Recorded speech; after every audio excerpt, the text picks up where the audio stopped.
Sorry, James. We're live, ladies and gentlemen. WeatherBrains episode number 503 for September 7th, 2015. This was the pre-show, the marvelous time where we share boring personal stories, humorous anecdotes, and occasionally say outrageous things. We work out technical snafus and get our guests lined up for the show that kicks off here in a mere 7 minutes, if we're lucky. 503, is that what you said?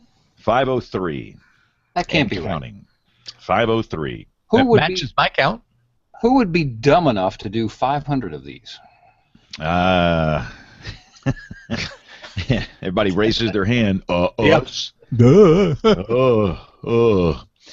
So, So what do you think? Virginia Tech's really putting something on Ohio State? yeah, I need to turn that on the TV. It's 14-10. They've come back. No, Who's it's close. It's a very close game. It was 14-0. Now it's 14-10. Yeah, Virginia Tech has scored 10 points. Yeah, It's been unanswered by Ohio State.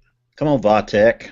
Remember when they were VPI Virginia. back in the day when Alabama? I think Alabama played them in, I want to say 71 or 72, and at halftime the score was 77-0. And I wanted Alabama to break 100. I remember sitting on the side of my bed praying that Alabama would break 100, and Bear played like the 8th string in the second half, and they ended up 77-6. So I've got to go to Tuscaloosa Saturday, first home game, University of Alabama, where I do weather support, and I'll be there. They're playing East Aboga Community College. Exactly. That's probably this team is probably worse than that. Oh, brother. So, it just like kills. These people that live this college football life, that's like their whole life. I mean, I have things to do. I have places to go. Well, you want me to do it for you? I'll be glad to do it for you, Jim. I'll be glad to do it for you.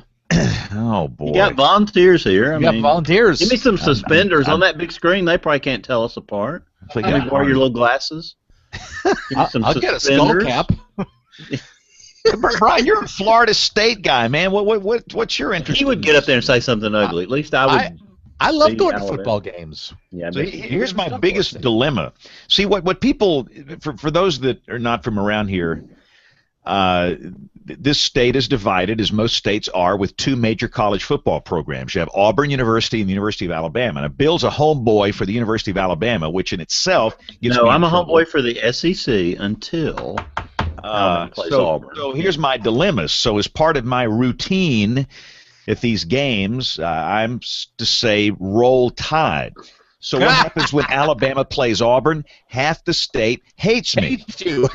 They really. Well, then why do you really do this? Why do you do it then? Why don't you? Well, it is a station function that it's part of my employment deal here. I mean, well, then that's your answer.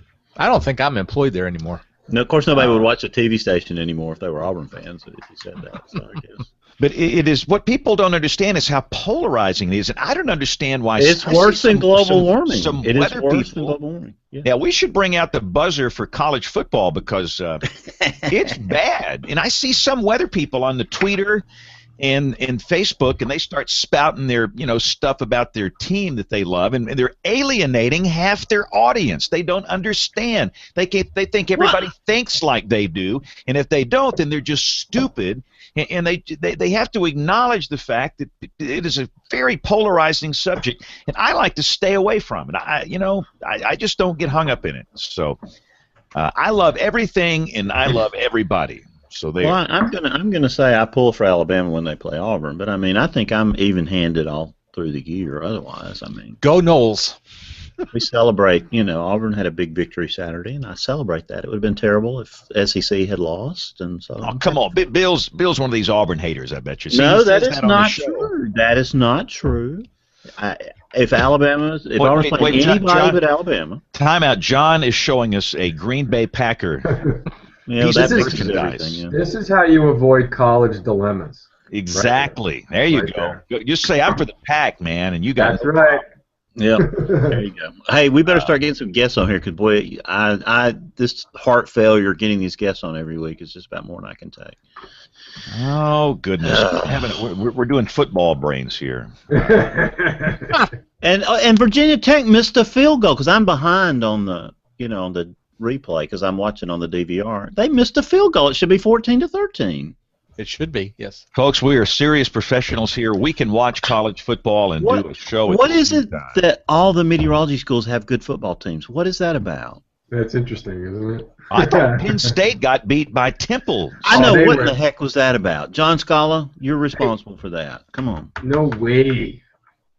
I'm not a Penn State fan. I heard you're up there, so it doesn't matter. I heard some people on the ESPN Game Day pick Temple, and I thought, well, that's crazy. There's no way. Well, Temple has a great defense. I think people forgot that from last year. Gotcha. You don't protect your quarterback, and you're playing against a good defense. Guess what, gang? That's called 10 sacks. Oh! Thomas Knowles. Boy, has he got a lot of... Let me look at his picture here. Did you find him? Yeah, I don't have an email address for him. So yeah, I'll put it in the chat for you. Hang on. I meant to send you an email, James, with that. Sorry about that. He's got you in his circle, so you should find him in your notifications, hopefully, in your thousands of Google Plus notifications you get.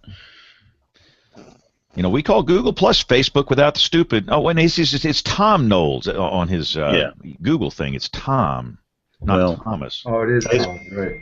Facebook without the stupid, but Facebook is easy to use. Google Plus is a disaster on getting people on it. Oh. Now, if I found the crashes, they're going to cut us off based on whatever. Hey Google, do something about your dumb platform because it's hard to use. All right. Wow. I have to do this every week. It is a nightmare. Someone gave me the secret though, and that's not to do all this. The secret is the email addresses. If you got the email address, I'll get them. That's fine until you have them. It doesn't work until you have them in your circles and back and forth. It does not work. I do it every week. When I get them in the circles, then it will work. But before that, you can just give it up. I have learned if you've got 3 followers like Tom, it can be hard to find him. He's got, which means he probably opened an account today. I don't know. No, he opened it Thursday. It took about 2 hours to get it done. And oh yes, they recovered. Brian, are you okay? Brian's off his meds. I'm 14-0 over here, so Virginia Tech just recovered. I might as well just go ahead and fast forward to the end, so I can, or to the live. On their 20-yard line too. So James, do you have him? Do you still need this email address? Yeah, I need the email address. Okay, all right, stand by. And Greg, I just saw Greg Bill, a few weeks ago. I don't know how Bill has done this all these years because I did it for a while, and it is a disastrous beating. It's a nightmare. It is a nightmare. It's a total nightmare.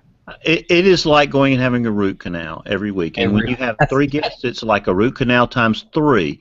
Yep. Except Nordstrom knows how to do it, so it was easy with him. We had a fun hour today.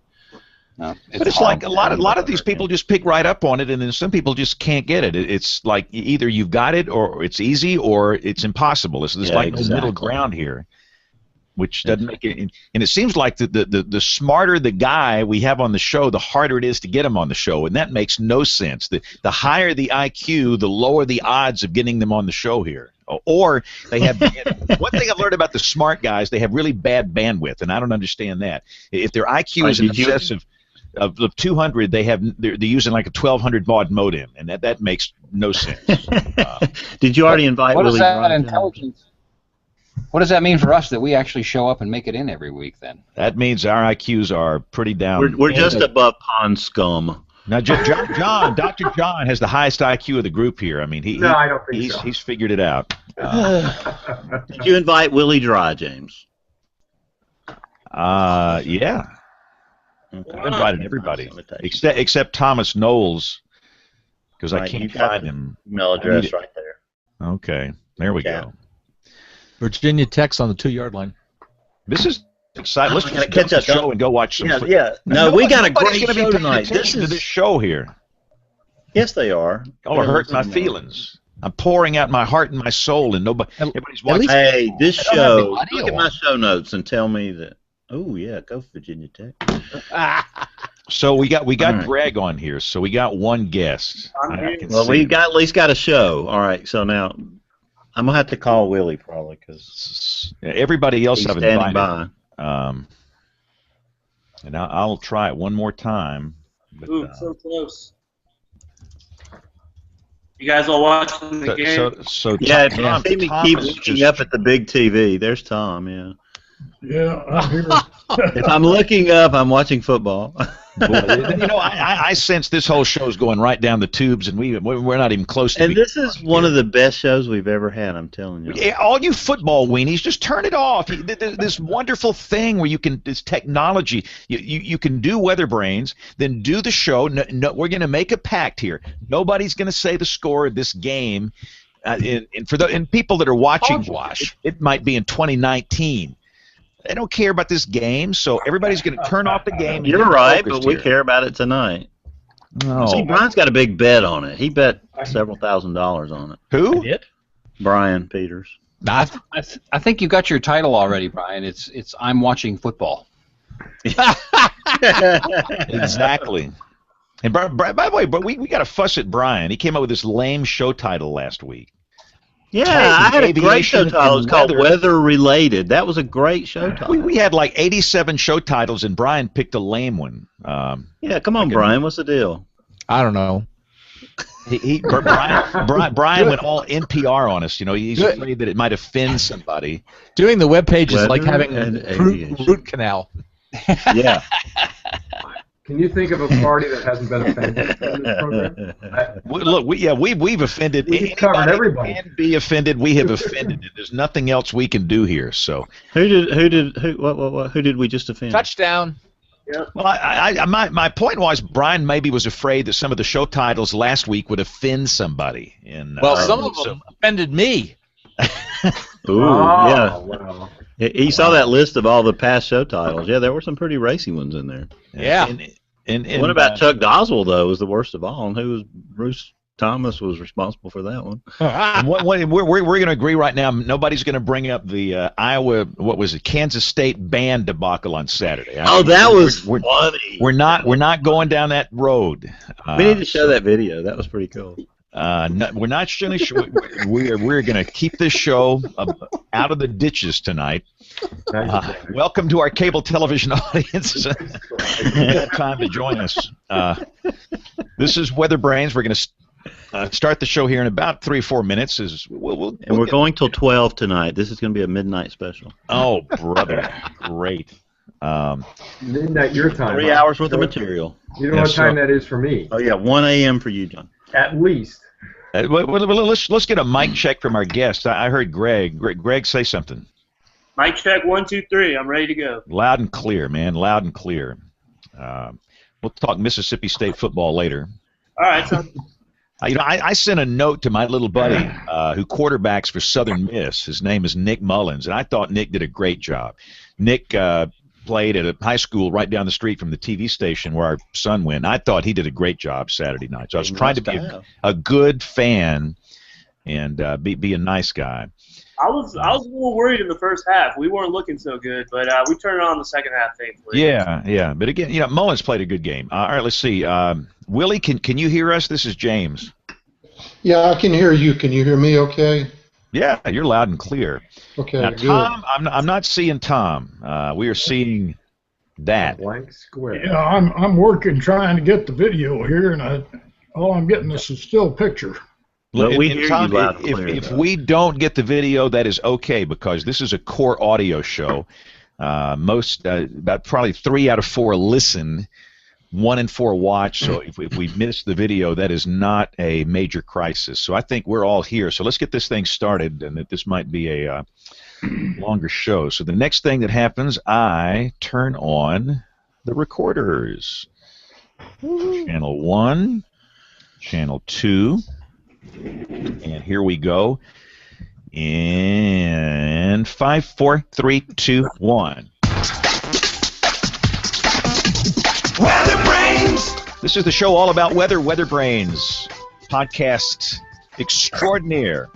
Episode number 503 for September 7th, 2015. This just happens to be Labor Day, and we don't take holidays on this show. We just work Holidays are for sissies. Holidays are Unless totally Alabama's sissies. playing football, and then we take. Oh boy! Now, I just warned Bill about polarizing people. He just polarized half my audience here. More than half. It's For more all like you 90% of the audience. Auburn fans. It's And Auburn too. We took the night off when Auburn I played. hate Bill at BillHatesAuburn.com. Took the night off when Auburn played for the national championship. Well, I've lost control of the show already. College football season, we're like worthless here. I'm trying to get these guys to turn off these football games to get focused on what's going to be a great show tonight. I have breaking news. What? I have breaking news. Right off the top of the show. Wow. It's halftime. Top of the show. We interrupt this program for a CBS Radio Net Alert Bulletin. Did y'all see this coming out of Russia? 5 polar bears have surrounded a team of unarmed researchers composed of 2 meteorologists and an engineer. Oh boy, I'm blowing the buzzer on this. And they're story. mad. Yeah, we are buzzering that story, Brian, right off the top here. The polar bears are very, very hungry. No. What are their And hot. We're not going down this road here. And I have it on good authority that they do like the delicacy of meteorologists. Oh boy. They like the crunchy exterior but the soft, chewy middle. What happened to this guy? Did he fall on his head today? Brian, you're losing control here. Yeah, really, this is the first show I've just totally lost right out of the gate. I thought they preferred climatologists. Very good, Kevin. We've got a show title. Brian, write that one down. So, Which one? Gosh. Polar bears prefer climatologists. And this is a whole panel of teetotalers, too. That's what's funny. Dr. John Scala, what's going on at the Weather Channel? Are they going down the tubes, too? I noticed we've lost some great people and shows are being canceled. You're our Weather Channel alum here. What's going on? I know we're chasing this rabbit here, but if I don't chase it now, it's not going to get chased. What's going on? It's a really interesting problem down there. It started before I left where they had a change in philosophy, and it appears that what got them to the pinnacle, they have lost track of. And now they've certainly got some in-house disagreements, which are making it into the public eye. I don't think it looks good for them. It doesn't. Yeah. The interesting thing, I don't know if you guys saw that it was like an email exchange that got public. Oh, yeah. Between Roker and Clark. And it looked like they were having a little spat about covering the 10th anniversary of Katrina, where apparently Clark and the management wanted to cover a tropical storm that was dying.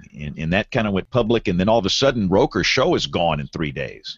What struck me was they sent Mike Seidel, right, to Florida to cover possible Erica landfall. If anyone had looked at the range of the ensemble forecast for Erica, they wouldn't have made that decision. Yeah, and I think sometimes it's just time to go back to basic science, and I think that's probably what they need to do.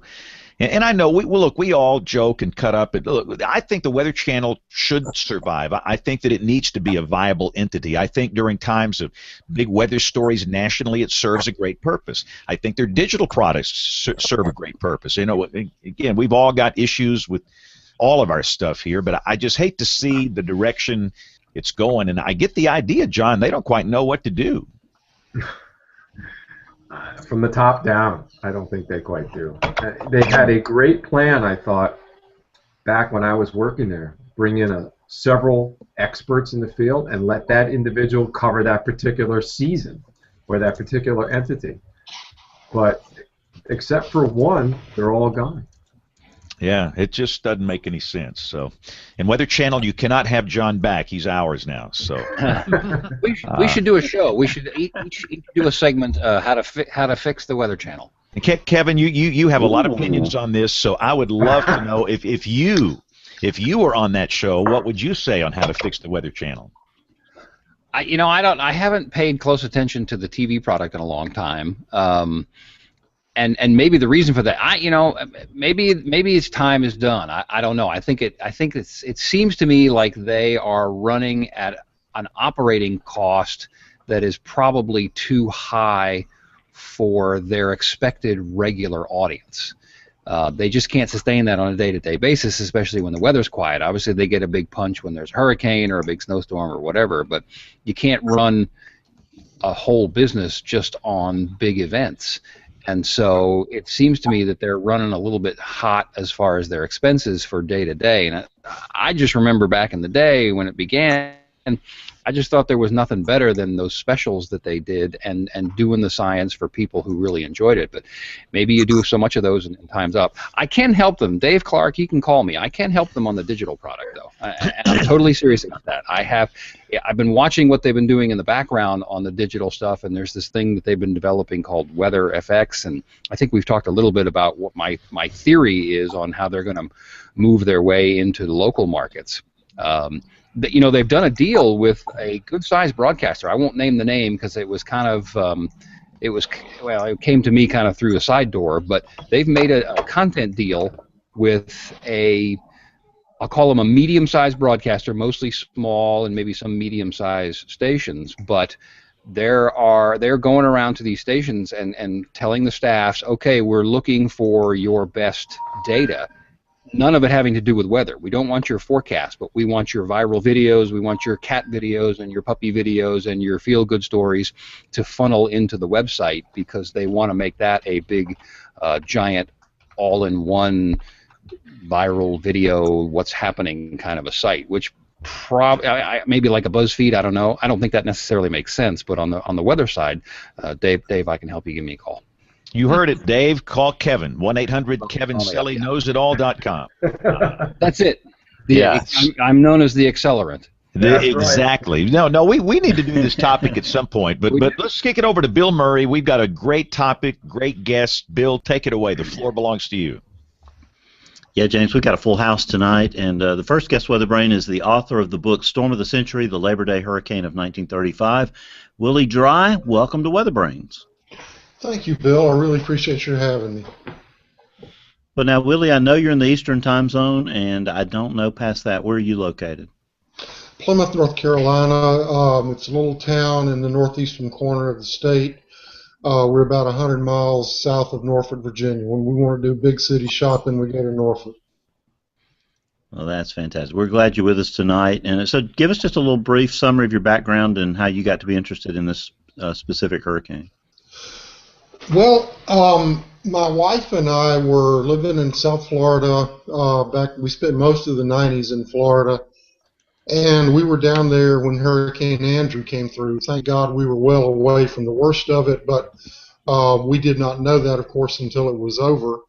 But a week or so after Andrew went through, I was a newspaper reporter at the time, and we were down in southern Dade County, and I saw what had happened there, what Andrew had done, and it was almost like a religious experience. I don't think I have ever been as terrified of anything in my life as the reaction I had when we saw Florida City and Homestead and places like that. And I decided that if I was going to live in a part of the world where these things came to visit, I was going to have to learn everything I possibly could about hurricanes. That was the only way I was going to be able to stay sane. So I started reading everything I could lay my hands on about hurricanes. And I came across this hurricane in 1935 that was even more powerful than Andrew. Was amazed at that and started digging into that particular storm. Got an assignment from Florida Monthly Magazine to do a story about this hurricane, the 1935 Labor Day hurricane. And most hurricane stories, as you know, have a very simple plot. The storm forms, the storm moves towards land, the storm comes ashore, property is destroyed, people die, the survivors pick up after that, and things go on. But this particular story had so many layers to it. There was the sheer power of the storm. There was of course, it was set against the backdrop of the Great Depression when lots of things were going wrong for lots of people. And the federal government, WPA under Franklin Roosevelt, wanted to help some World War I veterans who were out of work and in need of help, and sent them down to the Keys to do a construction project down there. And of course, they unwittingly and unintentionally put them in the path of the most powerful hurricane to make landfall in the United States. So I started digging into this thing, and there were so many layers, and I couldn't possibly get it into a 2,000-word magazine story. So my wife said, write a book. And so I took her seriously, and you guys should take a lesson from that, do what your wives say, but took a lesson from that and started work on a book, and that is what became Storm of the Century, the Labor Day Hurricane of 1935. And thank you, Bill. I appreciate that. Yeah, it was in my library. I went to ask you guys about these books, and I had both of them in my library, which was really exciting to me. So now you said that they didn't intentionally put them down there, but there's some people that would say that FDR may have put them as far away from Washington as he could, the bonus marchers and the veterans, because they were a political liability. Thomas Knowles, who's on here tonight, I want you to weigh in on this too. But Willie, what's your opinion of that possibility politically?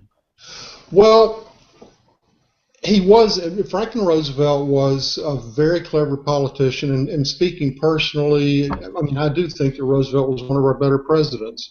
But I was very critical of him in the book because I tried to tried to tell the story that the facts presented. Roosevelt was a very clever politician. I do think that he did sincerely want to help these guys. It was just kind of a side benefit that he found a place that was really, at that time, pretty much the ends of the earth. And, of course, the situation in Key West, Florida, had something to do with it as well. Key West, which is now a wonderful tourist city, we can't imagine Key West ever being on the skids and about to go under, but in 1934, 1935 it was. And so Roosevelt and his advisors were trying to find a way to help these veterans, to get them out of sight, out of Washington D.C., and to try to help Key West recover. And in so doing, of course, they thought that it would be a showplace for the WPA, and so that's how these poor guys ended up down on the Keys. And as I said, I do think that it was a genuine effort to help them. One of the philosophies of the New Deal was that if you give a man a handout, you only help him for a day. If you give him a job, you help him in so many other ways: self-esteem, self-respect. Plus, he gets a paycheck, and that is what they wanted to do. And so, I think all we have to do is look at Key West today, and we can see that they were certainly right about that. Key West is a burgeoning, a very prosperous tourism city, so they definitely had that right. Unfortunately, they had some administrators down there who, like lots of people who have never been in hurricanes, and it's funny how we see this repeated over and over and over, people who have no experience with hurricanes or who have been in maybe what we now call a Category 1 or Category 2 and think that they know all about hurricanes. A storm starts coming their way, they think, oh, I've got this, I know what I'm doing, and of course they didn't. And they were the 600 or so, 700 veterans were put in flimsy work camps on the beaches and put in the path of. I keep hearing varying the estimate of the wind speeds, and Greg, you can, I'm sure, help us with this, but we do know that the wind speeds certainly approach 200 miles an hour, maybe exceeded at times. And put those guys in the path of that, and with absolutely no protection. And unfortunately, they sort of botched the the only hurricane defense that they had, which was getting them out of there before the worst of the storm came to shore. Well, it's going to be a fascinating discussion tonight. Thanks for that that lead-in right there, William. We'll continue this conversation. And now I want to introduce Thomas Knowles, who is the author of Category 5, the 1935 Labor Day Hurricane. Thomas Neal Knowles, welcome to WeatherBrains. Hey, Bill and the gang. It's a pleasure to be here tonight. Are you getting any video picture of me at all? Well, we see your avatar, but you're coming in loud and clear on the sound, so Okay, we can good. work perfectly with this, Tom. You sound Okay, great. So good. talk to us for just a minute about how you got to be interested in the hurricane. Well, first of all, I'm living in Tallahassee, Florida. I've been here for about 40 years, but I was born and raised in Key West and lived there through the 40s and 50s, and then went off to school, and like many of the conks, I decided to seek employment elsewhere. Actually, I went into the Navy for 7 years, and then I went back to graduate school at Florida State, and that's how I ended up here at Tallahassee. But that was an interesting lead-in by Willie, and the storm itself, well, you know, 1935 had some very interesting hurricanes. Bill, do you have that slide on the hurricanes in 1935? Yeah, let me do some screen sharing here. You keep talking, and I'll pull it up real Okay. quick. There were a total of 5 hurricanes during the year, and the Labor Day hurricane was the second one. The first and the third hurricanes went off up to, in fact, they followed very similar paths for the most part, and ended up almost in the identical place in Newfoundland. But the most interesting, let's see if we can get that slide up. Yeah, I'm kind of struggling with that right now, so just bear with me. Okay, I had trouble trying to get it to work. The most interesting hurricane was the one they called the Yankee Clipper, which started up northeast of Bermuda in October on Halloween night, and then it came towards the east coast, towards Wilmington on the east coast, made a 90-degree turn south, went down through the Bahamas into Miami and across Florida, curved around in the Gulf of Mexico, did a hairpin turn, and headed towards Tampa, and then died just off Tampa in the Gulf of Mexico.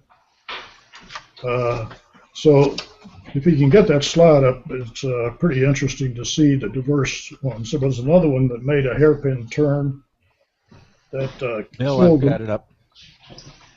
Yeah, take Brian's video there, James. Yeah, he's full. Brian's is full screen.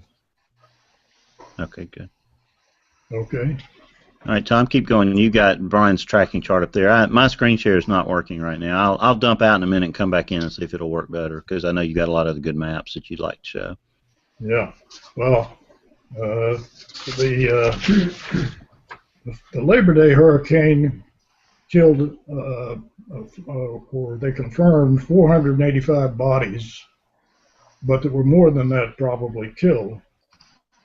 The most lethal hurricane, though, was the hairpin hurricane,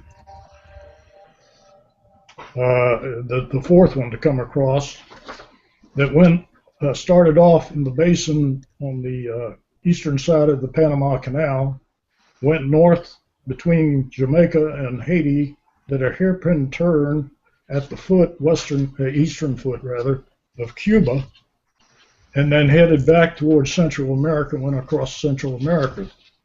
That killed over 2,000 people. And there were a total of 2,600 people killed during the storm year, the season. So, and they estimate that the Yankee Clipper storm, the last one, the one that went down, started off Bermuda and went down across Miami, and you can see it there on my computer. That chart looks a little small, but it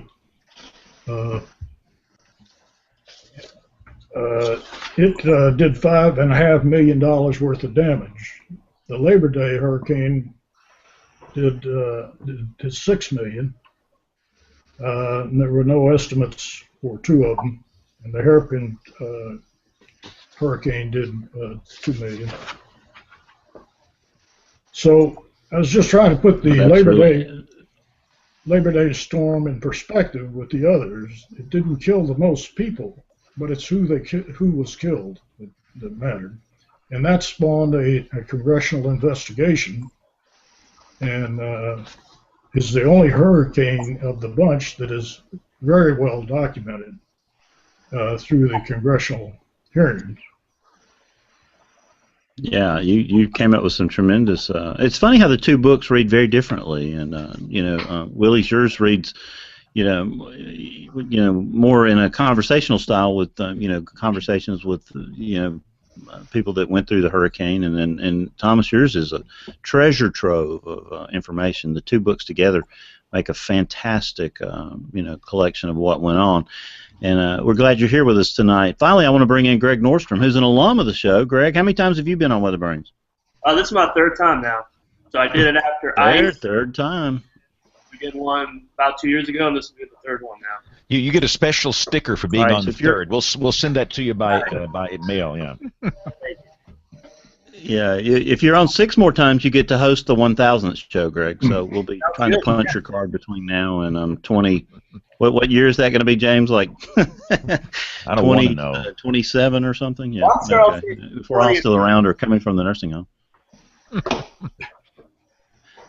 So Greg, you're of course an instructor in the program at Mississippi State and a good friend and great. It's great to have you on here because you're one of the world's leading experts on the storms. You've obviously studied a lot about it. Thomas raised some interesting things about that season.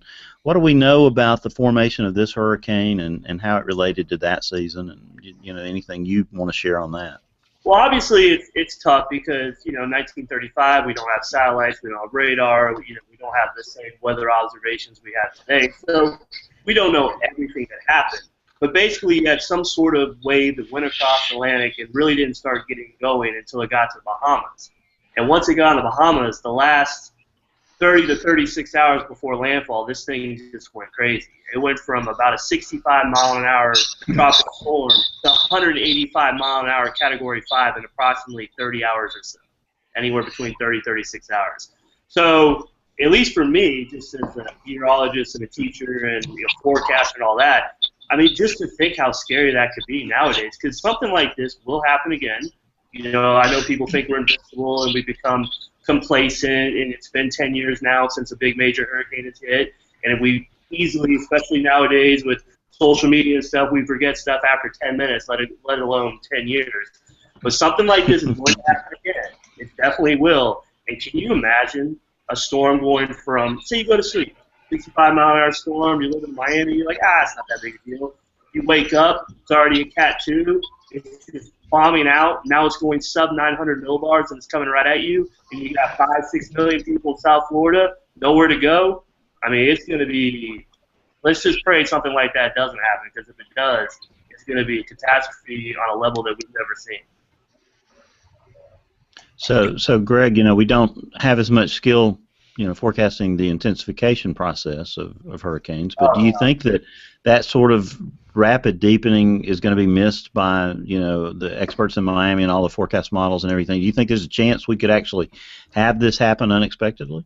Well, it's difficult. I mean, I've been forecasting a long time. I teach it here at Mississippi State, and really, if you think about it, when you come down to forecasting, no forecast is perfect. I mean, even when you do really well in a forecast, you're missing certain parts of it. And I kind of always try to tell my students, I'm like, look, we're going to just try to learn as many tips as we can, so we're less wrong than the other person. We're still going to have parts that are wrong, but let's just try to be less wrong, right? But when it comes to forecasting, obviously we've gotten a lot better with track forecasting. Obviously the people in National Hurricane Center are some of the smartest minds in the business, people that I respect.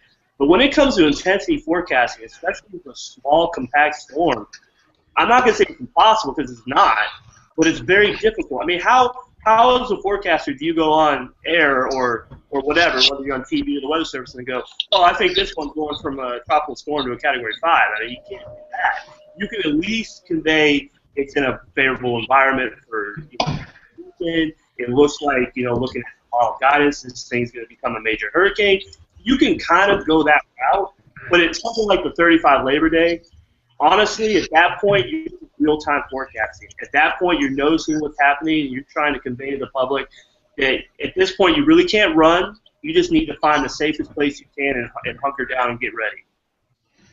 Hey, Greg, I think even today, what's missing still is the level of understanding required to be able to identify and forecast correctly rapid deepening, eye wall replacement. That still remains a bugaboo, I think, in tropical cyclone forecasting. And while we can see the cyclone approaching, we've got fantastic imagery now, and we've got avenues of monitoring remotely tropical cyclone and its evolution. These rapid deepening periods still catch us by surprise, and when these cyclones form and move over a warm core eddy, for example, you can get these astounding pressure drops. I still think that's where the surprises are. Yeah, it's incredibly difficult, and if you really think about it, I know a lot of people give meteorologists a lot of crap for getting paid for being wrong. But if you think how complex the atmosphere really is, it's a minor miracle we do as well as we do. I mean, if you really think about it, it's kind of a miracle we're as good as we are at it. And to your point, you're right. When it comes to this intensity forecasting, there's only so much you can do. Look at Danny. Danny was a good example. I felt confident that it was going to go through the gauntlet and get sheared to pieces and ripped apart.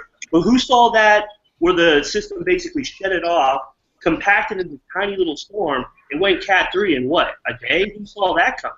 I mean, that's something where, yes, the long-term forecast worked out. We knew that it was going to go through a shear zone and dry air and maybe hit Hispaniola and rip to pieces. But that short-term forecast for pretty much everyone was really difficult, and most people were off. I didn't see anybody call for a major hurricane. Now, Greg, you mentioned a couple things that I want to key on. It's a small, compact storm, and you gave me an anecdote today, because we all know this is the strongest or lowest pressure at landfall of any United States hurricane. But put it in perspective of how compact it was by sharing with me, with the audience, what you shared with me today about just how compact it was. Yeah, and I want to give credit where credit's due.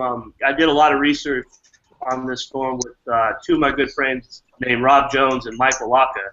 And I got this from Michael. And by the way, Michael Laka, who's been in 50, 60 tropical cyclones, including Andrew and Gilbert and Hugo, you name it. This guy is a hurricane encyclopedia. But from his research and just working together, on the southwestern tip of Upper Matecumbe, you had a report by a guy named E.B. Parker of 899.1 millibars.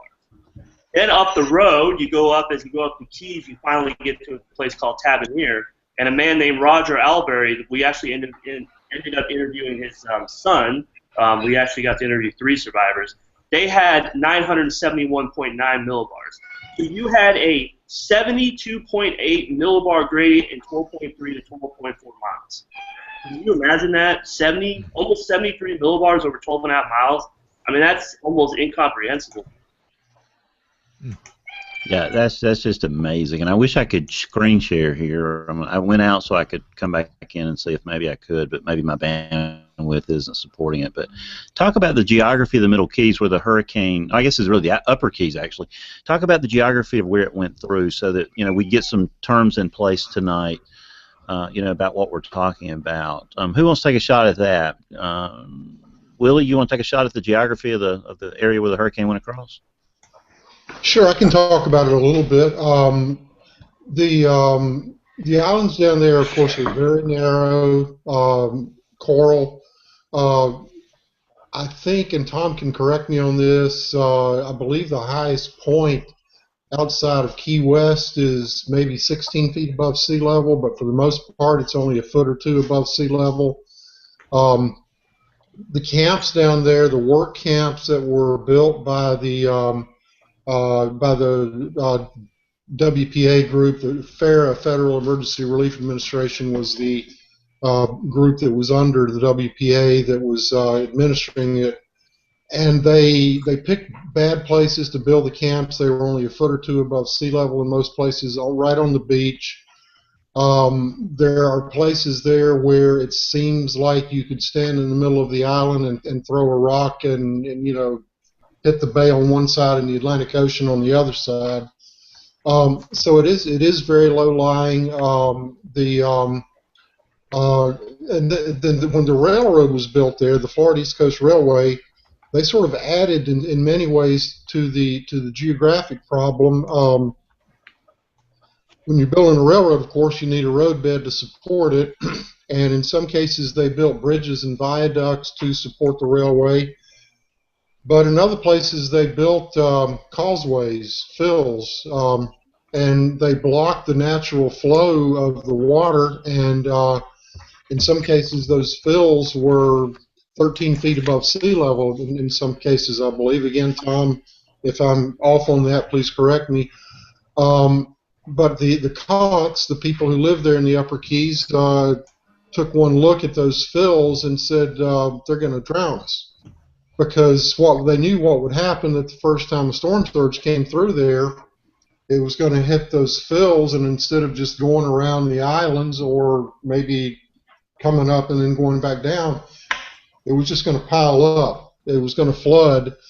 And so that exacerbated the low-lying area there when they built the railway there. Of course, there was no EPA then. There were no OSHA was not around.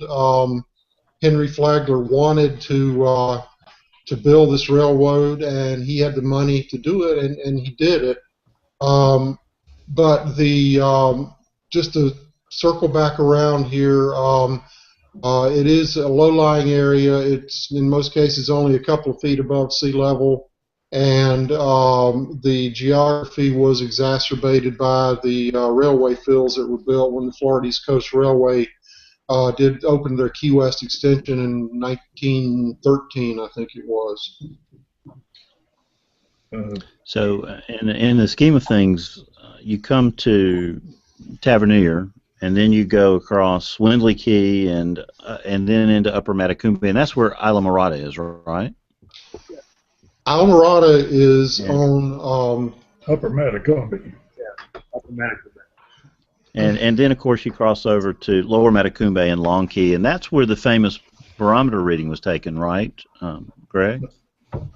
Yeah, like you were saying, you got Upper Matacumbe, and then you got Lower Matacumbe, and then you got Long Key, and then you got this little tiny key right next to it called Craig Key. So that's where Irie Olson got the 26.35 on his boat there. Bill, may I jump in with a quick anecdote here? Absolutely. There was a gentleman by the name of Ed Butters. He and his wife Fern ran the Hotel Matacumbe there in Isla Morada. And Ed and Fern rode out the first part of the storm in an automobile. And Ed had a barometer with him, and he was watching, which after reading this, I've learned, you really, probably not a good idea to have a barometer in your hand when you're watching a fierce storm come ashore, because it's going to scare the dickens out of you, and that's exactly what it did to Ed Butters. But Ed later testified that he watched that barometer go down to 26.0 inches, and it scared him so bad that he threw the barometer out the window. He didn't want to see it anymore. Now, of course, that barometer was lost, and it could never be verified whether that was an accurate reading. But that is what Ed did say later in testimony, that he watched it go all the way down to that low, and then it scared him so bad. So, Greg, what do you think the chances are that it actually was as low as 26 inches? It's conceivable. I mean, what people got to realize, and I really, again, learned this from Michael Locke, was these storms don't just move in a straight line. So as the hurricane was crossing the Keys, what it was likely doing is these cyclonal loops, where it starts looping as it goes through. And you see these a lot with really strong, intense storms. I mean, you can you can go back on a lot of storms and you've seen that. But if it was doing these cyclonal loops right over the Keys, it's very possible. I mean, maybe it's barometer off a little bit, but I mean, regardless, whether it's 26 inches or 26.3 to 5, I mean, it's just on a different level. But yes, it's possible, especially with those cyclones. It's definitely possible. So, Tom, in the end, there was a lot of finger pointing, but 1935 was an important year for the Weather Bureau because they had reorganized the Hurricane Warning Service. Talk about what had happened there and some of the players that were in Jacksonville and what had been done to make hurricane forecasting better in 1935. Well, prior to July 1935, the Weather Bureau had been a centralized, at least the Hurricane Service, had been a centralized function in Washington. But the Galveston hurricane and succeeding hurricanes raised such a political pressure that the Weather Bureau decided to go ahead and decentralize and split it into zones with one in New Orleans handling the Gulf of Mexico. The Jacksonville weather station would handle an area that went east from the Florida and the East Coast from South Carolina down through Florida, and then went south, directly south, all the way down to the Panama. And then there was a little cutout around the Dominican Republic, Haiti, and Venezuela. All of that area was within the San Juan Hurricane Center's jurisdiction. As it turned out, the Labor Day hurricane stayed. Well, there was another hurricane center in Washington, D.C. that handled from North Carolina on north. As it turned out, the Labor Day hurricane stayed within the Jacksonville hurricane service area from its first landfall in the Keys to the second one up in the Big Bend area of Florida, and then across most of the East Coast before it exited out south of Norfolk. So the Jacksonville office was crucial in issuing advisories. Now, they happen to have a very good team of forecasters there, at least very good in my opinion. I don't think you could have done any better at that time than Grady Norton as the head senior forecaster, and Gordon Dunn as the junior forecaster. And the Walter Bennett was the meteorologist in charge, but the two forecasters were actually managing the advisories of the storm. And Gordon Dunn later said that they just had no way of knowing at that time from the observations that they had received and had to work with that it was deepening and intensifying as much as it did. And again, this was because of the very rapid intensification that took place as it crossed the Gulf Stream. Back in those days, as was mentioned earlier, they had no satellite, they had no hurricane hunters, no radar, and they relied on ships reporting and also shore stations. But it took a long time to get those observations in. And what happened was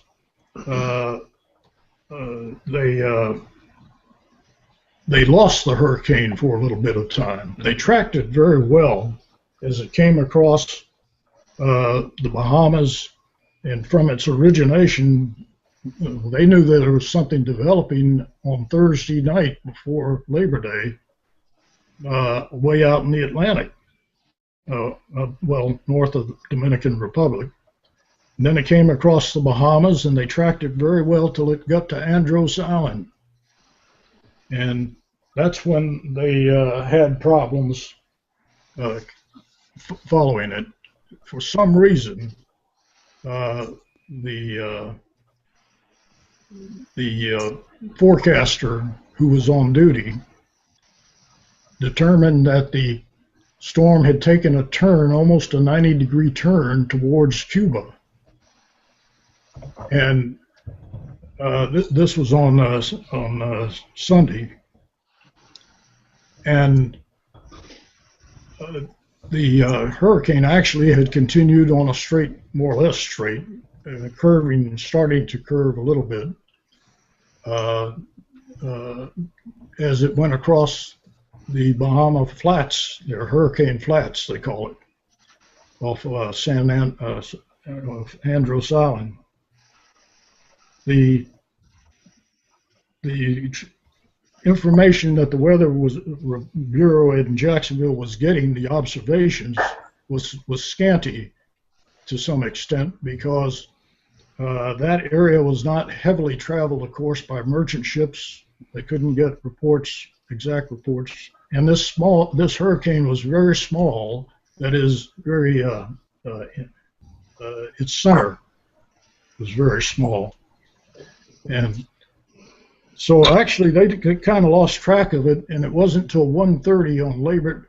Actually, it was their 1:30 advisory still showed the storm about 50, 100 miles east of Havana, almost in line with going towards Havana, that far south, while it had curved up and was crossing the Florida Straits and headed for Craig Key. That's where the center was determined to have crossed. So they didn't find out their mistake until sometime after the 1:30 advisory was issued on Labor Day. So they issued another one at 4:30. But by then it was too late. The Keys were feeling the impact of the hurricane. The conchs knew a hurricane was coming, and all the barometers started dropping very rapidly. The weather clouded up. When the day started, it was a beautiful day. And then suddenly, after lunch, it just began to deteriorate. But again, this shows you how compact the storm was. And for the instruments and the tools they had to work with in those days, it was very hard to detect. I don't think anyone could reasonably blame the forecasters for it, because they later, it wasn't until probably a month or so afterwards, they got in all of the reports, because some of the ships mailed their reports in, and you know, they didn't have radios, or their equipment was out, or whatever. They got paid by the report, it's a small amount, and but once they got all the reports in, then they were able to lay out the actual track of the hurricane. So that's what happened from the Weather Bureau standpoint, and unfortunately, of course, the forecasters and the Weather Bureau took the heat. But I think they probably did as good of a job as they could with what they had to work with. Was the U.S. Weather Bureau? Go ahead, Bill. I think Bill's beamed up his audio. John, you go ahead. Okay. Was the U.S. Weather Bureau communicating directly with the Cuban Weather Service, right? We did have relations at that time, so we were transmitting back and forth, right? Yes, they were in communication through the telegraph systems. Each of these hurricane centers had a dedicated telegraph system between the centers, but they didn't, of course, have dedicated lines to outlying shore stations and things like that. John, may I offer a comment? Yeah, sure. Go right ahead. Weather. As Tom says, that they were communicating, but on the afternoon, Labor Day afternoon, the barometers, if I remember correctly, the barometers in Havana were actually rising, and Cuban weather forecasters were trying to figure out where this thing was, and so they did something. I mean, I nearly fell out of my chair when I came across this in the Miami Herald newspaper a few weeks after the storm. They actually sent out a pilot by the name of Lynn Povey, who was an American who was training pilots in the Cuban Air Force. And he went out in a little Curtiss Hawk, a little open cockpit biplane. Neil Martin Dorst at the National Hurricane Center dug up a picture of it. Neil and I have been discussing this flight for some time. And Neil dug up a picture of this plane, and the first thing that came to my mind was it looked like the planes in the King Kong movie that took down King Kong. Povey went out in this thing to look for a hurricane. This was the first hurricane flight, and he found it, I think, sometime around 2:30 or 3. And that's probably the first clear indication that they got that this storm was not heading towards Havana, towards Cuba, the way that they thought, was when this daredevil by the name of Lynn Povey, and he was quite a colorful character. I've dug up a little bit more, Neil and I have dug up a little bit more information about him that I hope to get into a new edition of my book. There you go, that's it, yeah. Curtiss Hawk. Open cockpit. It's got the spats around the wheels, and it was an all-metal biplane. Monoplanes were just starting to appear in 1935, and so Povey went out and spotted this, and he used his altimeter sort of as a barometer. A altimeter tells you the altitude by atmospheric pressure. So he was able to get some take on the atmosphere, or at least tell he was getting close to the storm just by watching his altimeter fluctuate. So absolutely incredible. Sure. That is just incredible. Can you imagine? We're basically saying that Duckworth may not have been the first hurricane recon flight. This may have been the first one. I think so. I don't see how it could not be. I came across it. I was doing research at the University of Florida Library. I had been spooling through microfilm for a couple of days, and you look at too much microfilm like that, I think it starts turning your brain to mush. But I was telling myself, just a few more, look for a few more days, and I believe it was the Miami Herald of September 21st, something like that, several weeks after the storm.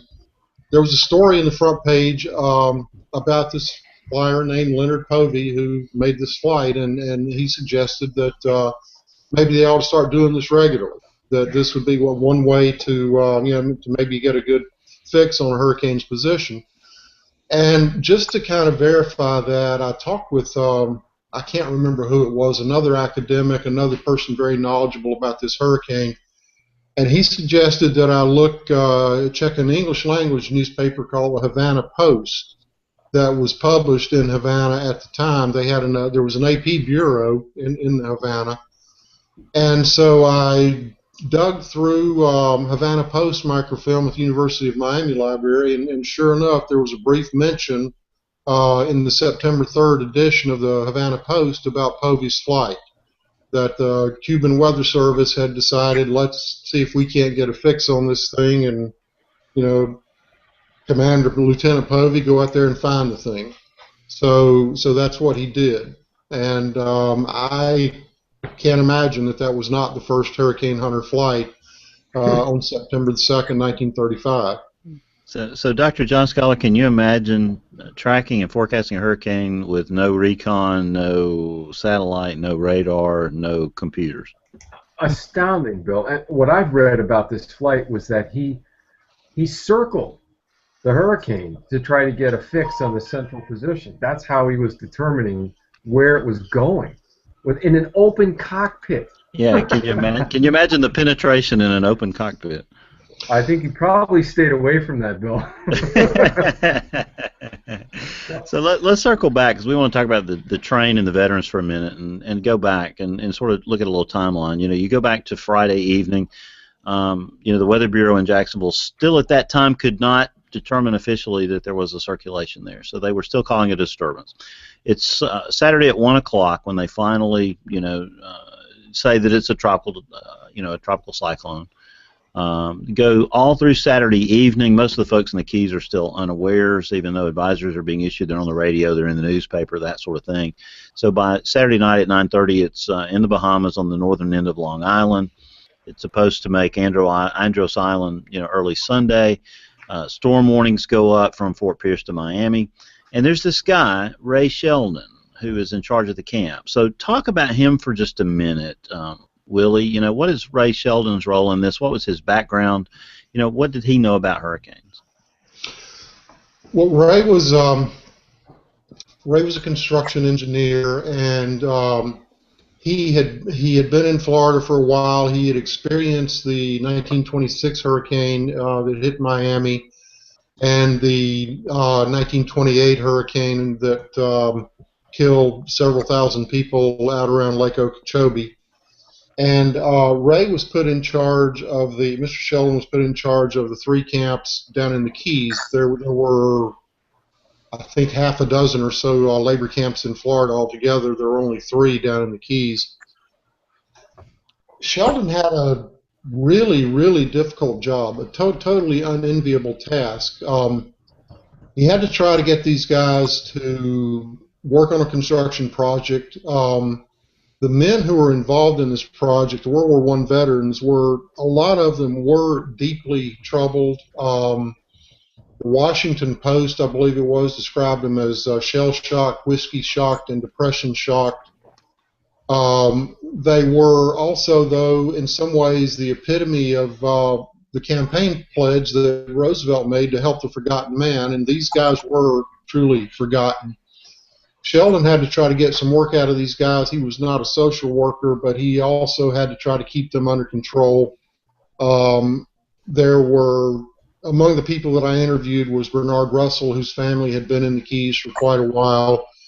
And Bernard told me that usually on paydays once a month that it was there was a lot of problems. And so Sheldon... The only protection, Sheldon knew that he had to provide some sort of protection for these guys against a hurricane. And the most effective and the cheapest protection, there was some discussion of building a concrete warehouse down there as a hurricane shelter, steel reinforced concrete, but they decided that was too expensive, so their alternative was to secure a train from the Florida East Coast Railway to come down from Miami and get them out in the event of a hurricane. And so that was that was their plan, but unfortunately there was some miscommunication up and down the line.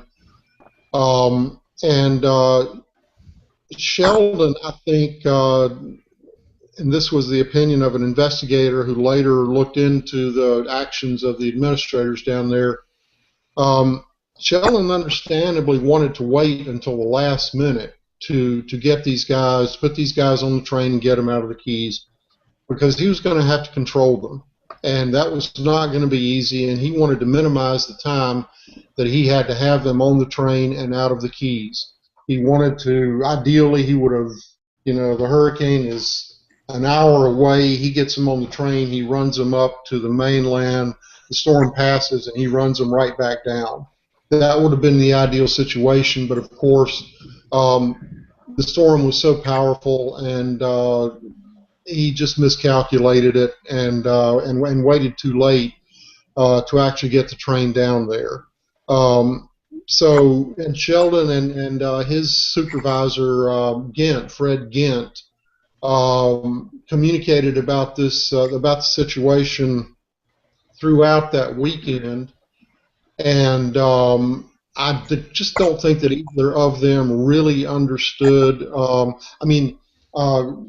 Tom pointed out that the Weather Bureau warnings were not spot on, but no, they were not that far off in some ways. I mean, there was a clear warning that there was going to be danger, and there were clear indications that that these guys should be moved out of there. And in fact, on the morning, Labor Day morning, Perry Fellows, who was a WP administrator up in Washington, D.C., picked up his Monday morning Washington Post and saw a small story on the headlines about hurricane moving to the Florida Keys.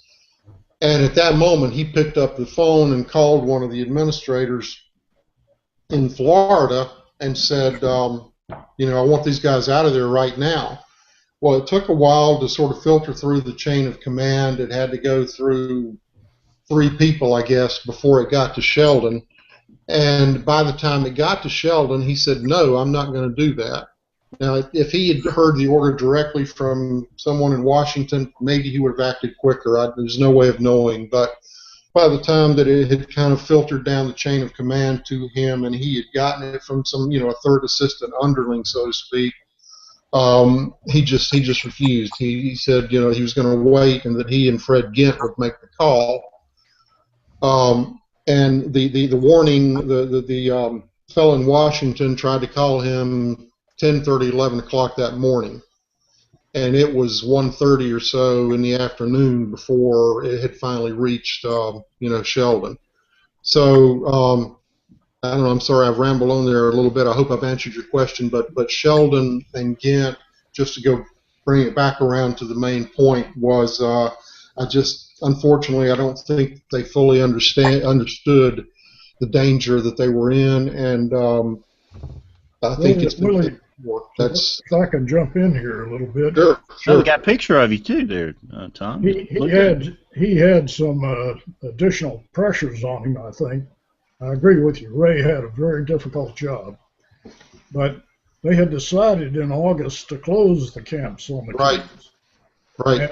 And they had already interviewed the veterans the week before the storm hit, and in fact, Janet Reno's mother was down there as one of the interviewers, and so the camps. I'm sure the Veterans Administration and the state of Florida, who were both funding this program, had some pressures on the managers not to incur any additional costs that they could avoid it. Mm-hmm. I'm not saying that would have stopped them from calling, but on the other hand, that was another dimension that they had to contend with, was being certain that, or as sure as they could be, that there was sufficient danger to justify the cost of getting the train down there and getting them out. Mm-hmm. And then there was the factor of, even as late as the call went in, the train coming down encountered an open drawbridge over the Miami River that they had opened up to let the recreational boaters get back in, and that delayed them some. And then they got down to Winley Key, where the quarries were, where the veterans were mining limestone, and it had big derricks that were stayed by cables. One of those cables snagged the locomotive's cab so hard that it was welded to the frame, and it took them about an hour to break that loose. So even as late as they were in ordering the train, it might have been possible for them to get some of the men off, but if they had been able to get right down there. But fate played a hand in this. Yeah, it did, and I don't think anybody faulted the railroad for the effort that they made to get the train down there. Okay. It was they did perform actually quite well, considering that it was a holiday and they had to call in a crew and all of that, and so nobody faulted the railroad, or at least nobody with any serious knowledge of the events faulted the railroad for the job that they did in getting the train down there. So Greg, how many people were saved on the train? Because if the train hadn't come, there would have been an even higher death toll, wouldn't it? Well, yeah, I mean, to be honest, I'd give the conductor a medal. I mean, you're backing a train in a Category 5, that's pretty hardcore. So I'm not going to put any fault on him for sure. I mean, I talked to several survivors, and one of the survivors I talked to, Wilbur Jones, who was an accountant for the FEC, was down there.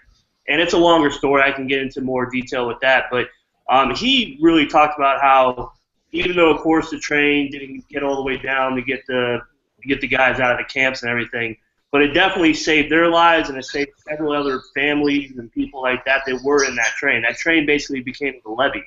and it blocked a lot of the water, blocked a lot of the wind. And even though it was incredibly scary, and a lot of people were staying on their seats and things like that to avoid the water, I'm sure it was deafening sound and incredibly scary. But that train, you know, ironically, even though it tipped over, still saved a lot of people's lives.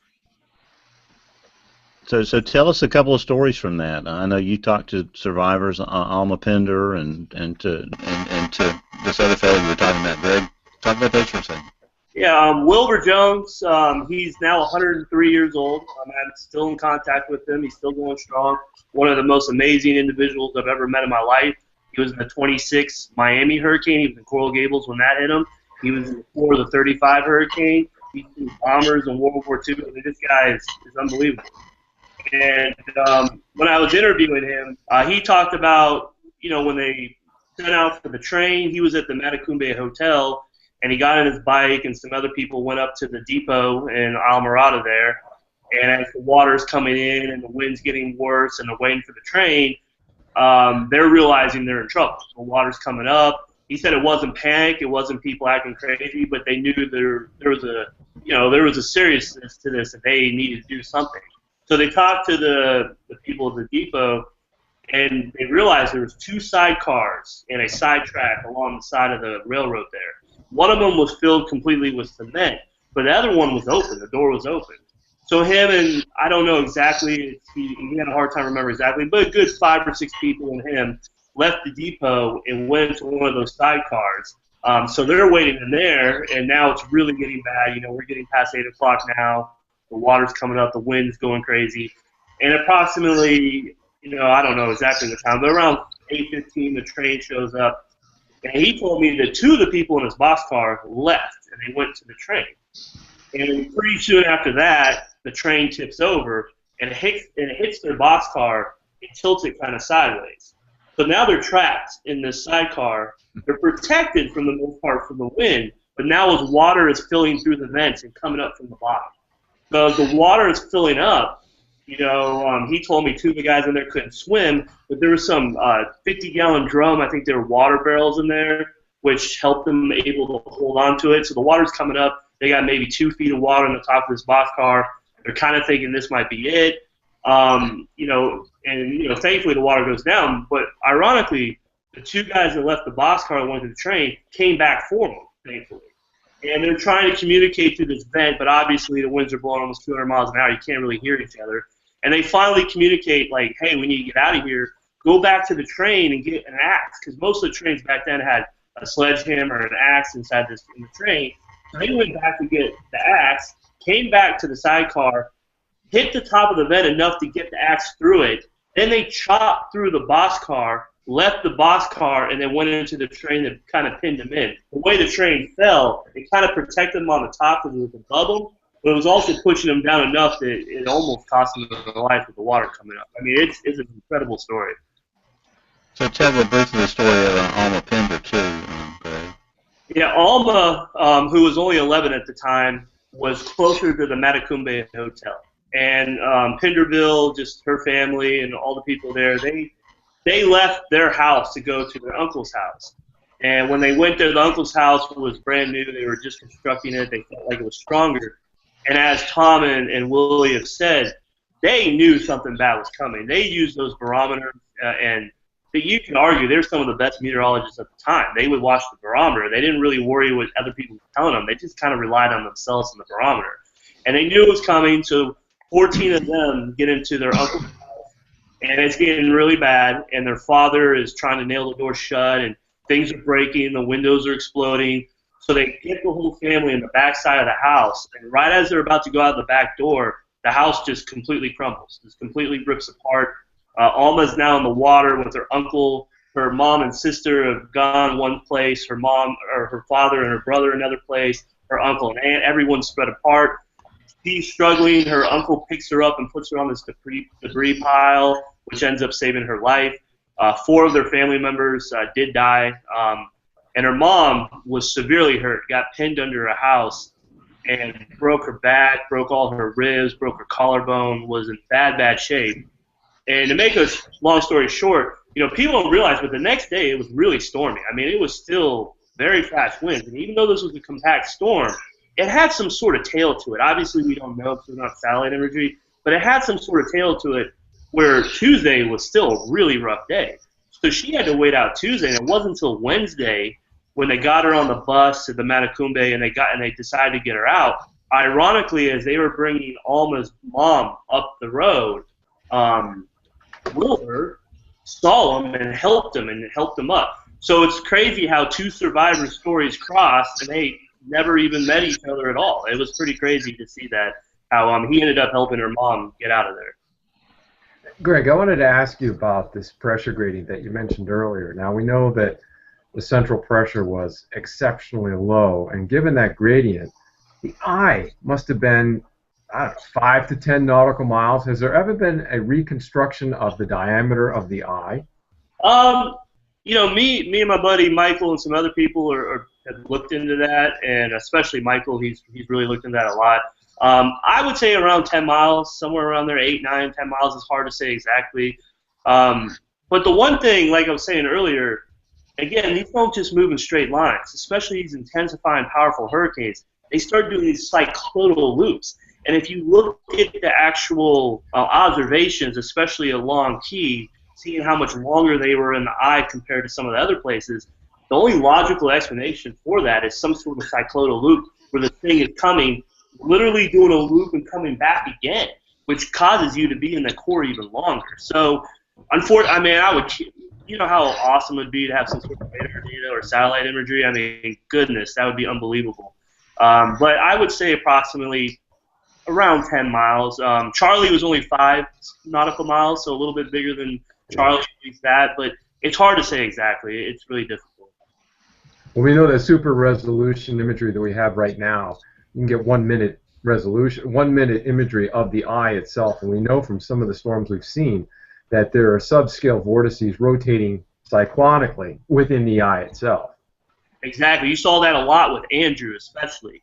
You saw that in the Norlandra Lakes Division and these other places where with Fujita deemed mini swirls would hit some areas that, you know, on the more the southwestern and the southern part of the storm that, you know, people think, oh, you know, especially Andrew comes in, it's always going to be worse on the north side.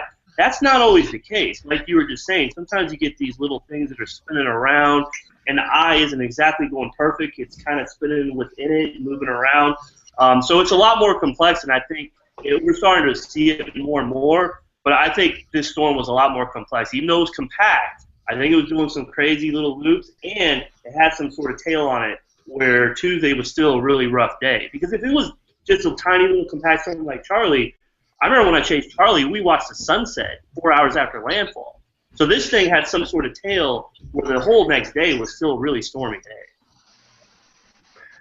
Can someone comment on the observer that day on Long Key? I think it's J.E. Duane, and what he saw? Yes, I can. Okay, go ahead, Tom. Well, you're interested in what he saw on that day in the afternoon? He was right. He was a volunteer weather observer, and he would make reports to the Miami Weather Bureau. And one of his reports, he said he started to see the sea rising, not very fast at first, and this is from the ocean side. And then he said it gradually came up, but it didn't. He didn't see a big wave come in where he was. He was down at the west end of Long Key. The Corps of Engineers determined that the initial inundation, the first storm surge, the big one, that was about 20 miles long and maintained a height of 15 to 18 feet over that distance, that the south end of that storm surge ended about in the, I'd say about the lower third would be 2/3 of Long Key. The bottom part where the fishing camp was and where Duane was missed that storm surge. What happened was that the water went up into Florida Bay and was caught up in the wind streams apparently and redirected down so that it came down around and then across from the bay up over the track and hit the camp. So the camp got the, if you will, the second surge. That I guess it's a resurgence. I'm not sure about that term, but there's a second surge that came down, and that also went across Lower Matacumbe.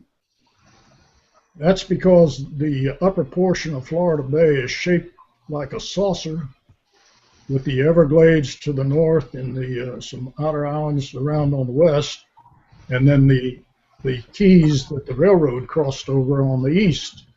And the water got trapped up there, was redirected down. That storm surge demolished the fishing camp, and that happened right after the eye had finished. In other words, the calm of the eye. Before that, the wind had been the problem, and they had taken refuge inside the lodge at the fishing camp, the main building.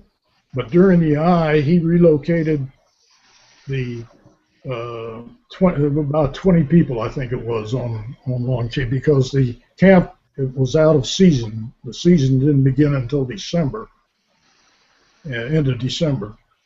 So he moved them to another building, smaller building that had recently been built that he thought would hold together. The lodge was coming apart from the wind. The storm surge finished it off and completely demolished it. But had he not moved the people out, there would have been 20 more deaths at Long Key. He stopped sending reports to the Miami Weather Bureau at about 6 o'clock because the wind had gotten too bad, and he couldn't make the trip out to his instruments to take his readings. So then he reported during the eye that he saw the sea rising up and just coming over the track. And the interesting thing is when they took photographs of the damage, the track from a point about as I recall, it was about maybe less than half a football field northbound on the track from the station. That is the direction you would go to get to the mainland. The track was in place, but the ties were all charred. It looked as if they'd been burned, and in fact they had. To the further north or towards the mainland, the track was curved over towards the bay and on up the line that way. To the south of that area of burned track, in front of the railroad station, it began to twist up towards the ocean. So that's why the Corps engineer determined that the first surge came across the part that was curved towards the bay, and then the second surge came right over where the station was and the fishing camp was, and on down towards Key West. As you went down the line, why the line was peeled off towards the bay. I mean towards the ocean. That went down, continued on down almost to Marathon. So it was a pretty dramatic situation there. That's some people were saying that the center of the hurricane actually crossed Long Key, not Craig, because of the twisted track. But I think it was due to the two storm surges, if you will. Well, listen, guys, thank you. I have to be the bad guy. This is a fascinating discussion, but due to my schedule, I've got to roll some recorded segments. We're going to do, at this point, Professor Peters will do Tony Rice and the astronomy report, and I'm going to roll some audio from one of our listeners from Tarmo in Estonia, and one of you fine gentlemen will have to host the end of the show because we're going to come up into my local news block here on television. So we've got a lot more to go here. Needless to say, as WeatherBrains rolls along, so don't go away. WeatherBrains 101 with Professor Peters. Geostationary Operational Environmental Satellites, or GOES, are an essential component of weather forecasting for the National Weather Service. Satellite images you see on the nightly television weathercast are from GOES satellites as well. The United States operates 2 meteorological satellites in geostationary orbit, one over the equator at 75 degrees west, with a view of the east coast, and the other over the equator at about 135 degrees west for the west coast view. With the satellites positioned over the equator, they are viewing the northern hemisphere at an angle, so you can get a sense of the vertical development of the clouds. Also, taller clouds will cast shadows onto lower located thunderstorms. Most common enhancement is the combination of both GOES west and east into one image of the continental United States. These satellites are capable of providing information on clouds and moisture in 3 primary forms: visible, infrared, or IR, and water vapor imagery. Each of these offers meteorologists certain advantages and disadvantages. So we're going to take a look at each type in our next installment of WeatherBrains 101. If you have a question about the weather, drop an email to question@weatherbrains.com. Looking beyond the atmosphere, here's Tony Rice with your astronomy outlook. This week, look for Venus and Mars before sunrise. On Wednesday, a crescent moon, ruddy Mars, and bright Venus will form a triangle in the eastern pre-dawn sky. Following day, they'll line up with Mars on the left, a still crescent moon in the middle, and Venus on the right. WeatherBrains listeners in South Africa and Madagascar can look forward to a partial solar eclipse this week. Beginning just after sunrise on Sunday, September 13th in the South Africa time zone, over about the next 2 hours, the moon will pass in front of the upper right portion of the sun. Here in North America, we have to wait until 2017 to see a solar eclipse. The path where totality can be seen stretches from coast to coast, from Oregon to South Carolina. But at least a partial eclipse will be visible across North and Central America. Looking not so far ahead, mark your calendars for a total lunar eclipse, which will be visible here in North America the evening of September 27th.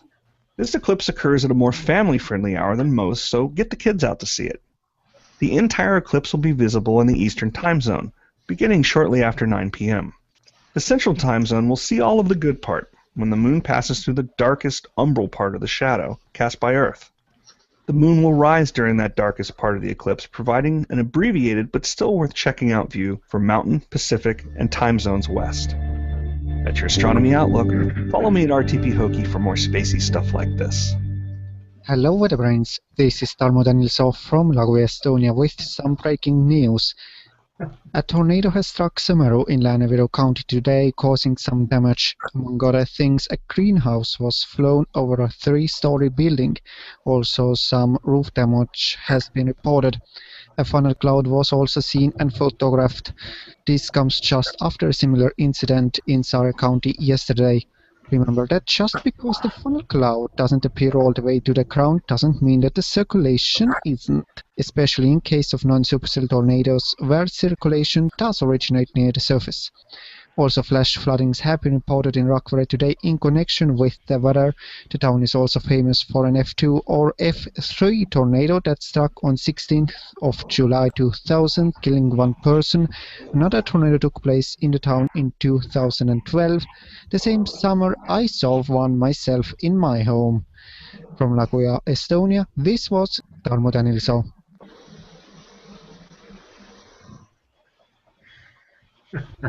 That's a great clip from, is it Tarmo? Tarmo Danielsson. Yeah. He's the James Spann of Estonia. That's right. That's fantastic. Well, Greg, Tom, and Willie, this is the point of the program where we talk about our picks of the week. Was that described to you ahead of time? Oh, no, I know that. I'm ready to go. Oh, yeah, Greg, you're a veteran. You know about this. Yeah, we try to keep the new guests, the newbies, the rookies, we keep them in the dark on this, Dr. Scott, so that we can watch them scramble. That's not very nice. I remember when it happened to me the first time, though. So what we do at this point is ask you for a web link or some aspect of weather that you can share with the rest of the community. And it can be a story, it can be anything of your life that's weather related. So I'm going to let Tom and Willie think about that. They can stew a little bit. We'll go to Greg for your pick of the week, Greg.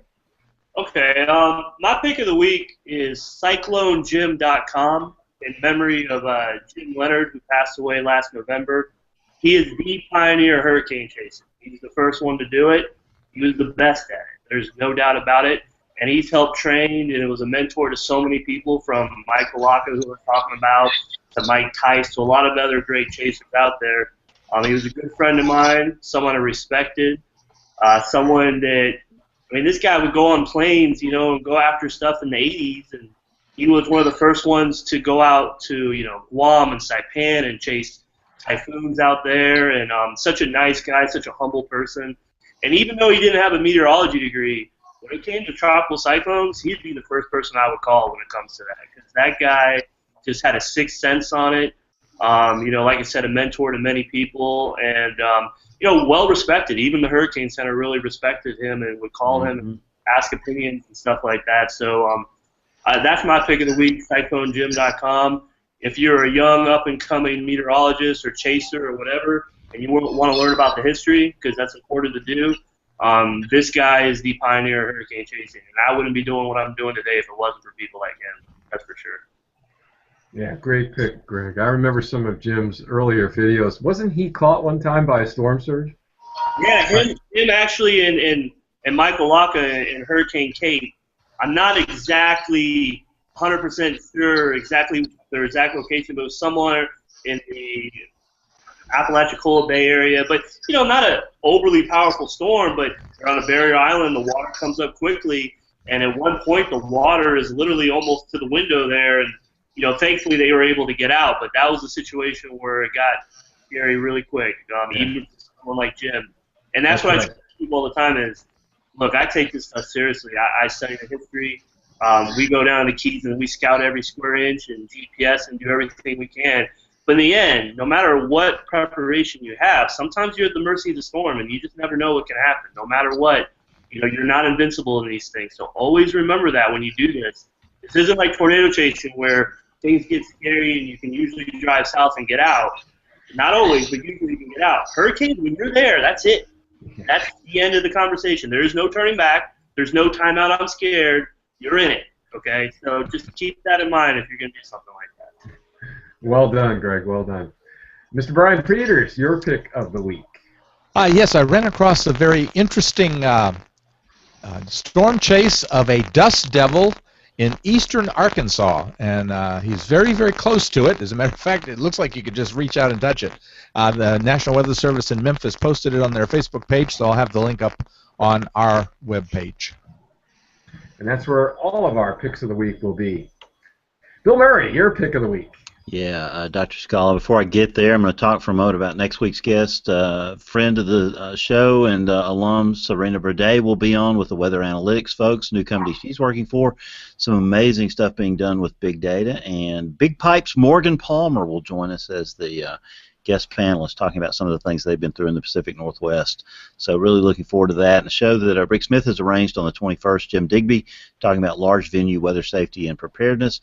We'll have Trevor Boucher on the 28th talking about hearing impaired folks and weather. And Dr. Patrick Marsh will join us to talk about the NWA annual meeting that's coming up in Oklahoma City. October 5th will be the famous Dr. Chuck Doswell, so mark that on your calendar. And then on October 12th, Eli Jacks from the National Weather Service will join us talking about all the great things they're doing behind the scenes. And, you know, will we be changing from watches and warnings anytime in the future from that terminology? And then we'll all be together. I think every one of us will be on the stage with the exception of Aubrey on the night. I guess, Dr. Scholar, you're going to be there, right? Talking about The NWA in Oklahoma City? Absolutely. So I think we will have every WeatherBrains panelist on the stage in Norman that night on Monday, October 19th. So the planning is fast and furious about how we'll pull that off. We may have some big news next week on a sponsor, and I think this may actually take place in the auditorium of the National Weather Center. So we'll see if that's going to come true. But that's some of the things that are coming up here in the very near future, Dr. Scala, on WeatherBrains. But my pick of the week is an amazing webpage that Jerry Wilkinson, one of the historians in the Keys, and I'm sure our author guests tonight know well about this, but I really enjoyed reading the Key West weather reports from 1935. He transcribed those and put them on the web, and it has basically the text of the advisories and other notes from the log of the National Weather Service in Key West, and that will be my pick of the week, Dr. Scala. Well, that is great, Phil. He's a great guy. Good pick. Yeah, great pick. And I also want to thank you, Bill, for the planning that you do to get our guests on board and plan these shows several weeks in advance. It is no small feat. Congratulations. And these guests are superior. This just is one of the most fun shows I've ever had a privilege to be a part of. I read both books again this weekend, and just feel like I'm, almost an expert on all these things. There was so much material we didn't touch tonight. If you go back and look at the repository, we probably only did about 40% of the material we had for this show. I agree with you. Well, Tom Knowles, do you have a pick of the week for us? Well, I'm not sure how this works, but there is a fellow named Dr. Peter Ray who's associated with the FSU Meteorology Department, and he writes a column in the Tallahassee Democrat. And it should be syndicated, but he does an outstanding job. And he started a hurricane pool at our church, and to determine how many hurricanes were going to hit the state of Florida. And the interim pastor was in the lead. Well, he had a special connection. How could he? Intervention. That's what Peter accused him of. But anyway, he's a very knowledgeable fellow and writes some very interesting articles about the weather in the Tallahassee Democrat. Thanks, Tom. And Willie Dry, your pick of the week for us. Well, Bill sort of eliminated one possible pick when he mentioned Jerry's website, and I'm glad that he did mention that. Jerry is indeed the dean of Keys historians, and he certainly deserves recognition for what he has done, and I don't think that there is a book about Keys history that's been written in the last 20 years that hasn't taken a path through Jerry's files and archives, and I'm very glad that Bill mentioned it. But having taken that possibility away from me, I'm sort of forced to resort to vanity here and suggest that if folks will go to my Facebook page, I often have links, weather-related links there. I've got a link there to something that Neil Martin Dorse posted, for example, about Leonard Povey's flight. That's where the photos of that amazing little airplane that he flew out there to look for that fierce hurricane is. I often have other weather-related stuff there. I often have a link to my blog, Dry Goods, where I have weather-related postings from time to time. I have postings from Michael Locke and Greg and some of the other meteorologists that I'm friends with. I seem to be privileged to have become part of this sort of hurricane network, and it really keeps me well informed, and I really enjoy it. And you'll see posts from these guys on there, and from time to time you'll even see photos of my big old tomcat named Ike, who is named after Hurricane Ike. He's a very handsome tuxedo tomcat, and we took him and his sister Quetzal in. You may have heard her prowling around meowing here a few minutes ago. Took them in on the day that Hurricane Ike made landfall in Texas. So So that would be my suggestion. Just go to Facebook and do a keyword search for my name, and you should be able to find it. Everything I post is public. And so that would be my pick. Again, pardon me for the vanity, but I'm going to blame Bill for taking away my other possibility there and leaving me with no choice. So. And one other thing you need to talk about, Will, you got another book coming up soon, don't you? Yes, I do. Yeah, thank you for mentioning that. My latest book, For Sale American Paradise, will be published by Lions Press October the 27th. This is a book about the Florida land boom of the 1920s, which sounds like a dull academic topic, but it's not. To borrow a phrase here from a Newsweek story some years ago about the crash of the dot-com, when we all thought we were going to be internet millionaires. It's a story about the phrase was, I believe, the glory and delusion of American capitalism. It's also a story of the roaring 20s on steroids. It's about a period of time when everybody thought that all they had to do to become fabulously wealthy and live happy, comfortable, stylish lives for the rest of their lives was to buy a piece of property in Florida. And it's got William Jennings Bryan in it, Babe Ruth, the Marx Brothers, Al Capone is in there. There is a pack of backwoods bandits called the Ashley Gang.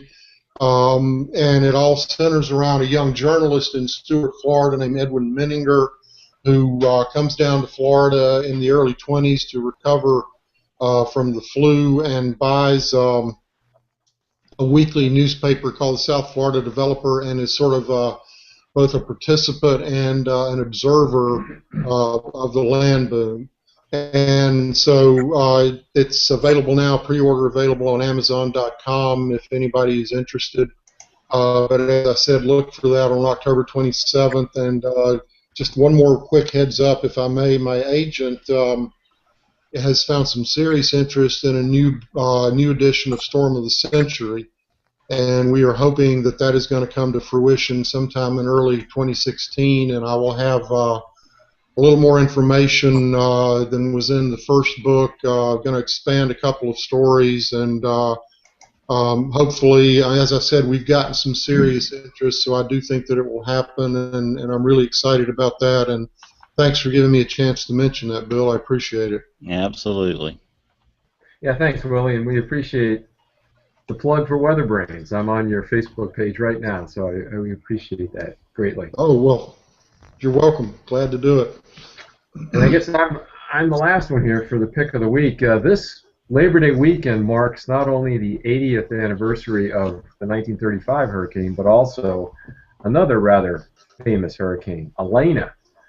Elena came into the Central Gulf and then meandered towards the Northeast Gulf, and at one point, every stretch of the Gulf Coast had some kind of watch or warning on it, and was also made famous 30 years ago by having the greatest evacuation in peacetime in U.S. history. So that's my pick, and my link, or the website that we're going to use here, is from HRD. It's their article on Elena, which is outstanding. Bill? Yeah, and anybody, Dr. John pointed out a minute ago, tomorrow is the anniversary of the Great Galveston Hurricane, which of course. And one more too. Tomorrow morning is also the anniversary, the 50-year anniversary of Hurricane Bessie hitting Key Largo. Wow. So talk about that for a minute, Greg. I know you've studied that carefully, and we want a little tour of your hurricane office there. If you can turn the camera around. Yeah, I can do that. Here, I'll throw that up here. It's just my living room. You're gonna see the football and the bachelor pad thing. But hey, here's first poster I got, and these are Michael Locke made these and gave these to me. But you got the 26 Hurricane here. I don't know how well you can see this, but here's the 26 Hurricane. And what Michael did is he took these old newspapers and redid them and cleaned them up, and then he put some pictures and stuff on the bottom. You got Cleo here. You got the 45, 47, and 48 hurricanes. So when you finally get that day where people tell you, oh, Miami doesn't get hit by hurricanes, oh, they do. It's just been a while. But with Betsy, and what's crazy is that's the last major hurricane to hit the Florida Keys. You know, Greg, what's the picture behind you? Right behind me, you got Katrina, and then I saved the hotel receipt for where I stayed in Gulfport, Mississippi, the night before Katrina came. I figured that'd be a good receipt to save. That's intense. Yeah, that was no joke. I'm not gonna lie. I was kind of going bed. Well, went to sleep that night, kind of thinking, man, I hope this isn't it. But thankfully, we took enough precautions to make it through that one. That's outstanding. That's outstanding. So anyway, I guess unless there's any further business, unless we want to do judge and jury about who was the most to blame for the veterans' deaths in the 1935 hurricane, I guess I'll accept a motion that we adjourn the show tonight. Do I have that from the floor? Absolutely. I figured Brian's past his bedtime, so. Yeah, I just quickly want to really thank Willie and Tom. Absolutely. With their books, you helped spark an interest in me and passion that has helped me really study these storms. So I thank both of you guys for all the hard work you've done. And trust me, there's plenty of young people out there that do appreciate that weather history stuff. So I really do appreciate it, and I thank you for that. Thank you, Greg. Thanks a lot. Yeah, I think it's been a great collection of WeatherBrains tonight, and a very exciting time, and a really fun show for me to be a part of. So thank you guys. I want to echo what Greg said, and Greg, we'll have to have you back soon. Willie, we'll have you back after your book is out again, and talk about Flagler and some of the things he did that were part of this 1935 hurricane. And Tom, you're always welcome to come back too. Thank you. I enjoyed it. Well, we promised to continue doing the shows on Monday night, irregardless of who's playing football on Monday night, and try not to turn it into WeatherBrains, because this is why we do this show. Things like our topic tonight are exactly why we do it. But of course, we love doing the show. We do it on Monday nights usually. You can of course follow the show in a number of ways. Best ways to subscribe to it on iTunes. Driving around in your car, it's a great thing to listen to. Stitcher, of course, is a great way to find it too. Of course, we're on YouTube. We're at weatherbrains.com, and you can always follow the show live while it's being recorded at live.bigbrainsmedia.com. Of course, we love to get your comments, your links, your rants, your videos, your audio, like Tarmo, who keeps us informed of the weather in Eastern Europe. Write us at email at weatherbrains.com. That'll get us all. And we love getting those comments, of course, right here. And the new newsletter that Brian's working on will be getting out on a monthly basis, and so I know you're enjoying that. But anyway, till next Monday night, when our guest WeatherBrains will be Cyrena Verde and Wallace Hogsett from Weather Analytics, along with Morgan Palmer from Seattle. This is guest booking officer Bill Murray saying good night and God bless. Anyway, great show, guys. Thank you for doing this on a Labor Day night with us. It was awesome, man. I appreciate it. Thank you. It really was. So. Great conversation. Really appreciate it. Thanks for all the input. Enjoyed it. Thanks for having me. All right, guys, y'all get some sleep. We'll talk to you soon. Good night. Thank you, Bill. Bye.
three shows going on at one time here.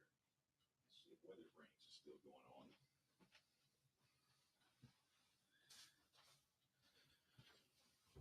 No, they're done.